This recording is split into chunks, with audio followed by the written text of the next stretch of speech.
አሰላሙ አለይኩም ወራህመቱላሂ ወበረካቱ። ውድ የተከበራችሁ የዜና ቤተሰቦች እንደምን ናችሁ? ሰላም ናችሁ? አልሐምዱሊላህ ከኔ ሁሉ ሰላም። እንዲሁም ክርስቲያን ወገኖች ሰላም ብያለሁ። ማግሉባ ይባላል እና ያው ዶሮ ቁጭ ቁጭ እንዳለ ነው የወጣው። ግን ድንቹ እንጃ ብዙ ነበር፣ የት እንደወሰደው አላውቅም።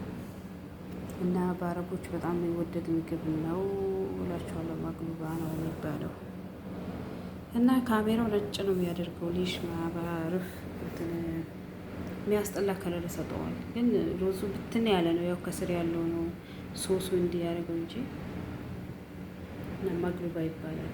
ገና አስተካክለዋል ማለት ገስቲር ምናምን ማለት ነው እላችኋለሁ። ሰላም ሁኑልኝ እና ይኸውና የመጣም ምግብ አደረኩት ያለሽ እንግዲህ እንደዚህ ነው ገስቲር ያደረኩለት ማለት ነው። እና ዱአ አድርጉ እስቲ ዱአ አድርጉ። የምር ከሰው ቤት አላ ያውጣን፣ ነጃ ያውጣን ብላችሁ ዱአ አድርጉ። ካሜራው በጣም ነው እንትን የሚለው። ይህ ስልክ ምንድን ነው አዲስ ነው ደግሞ ግድ እኮ ነው። ሰላም አለይኩም ሸባይ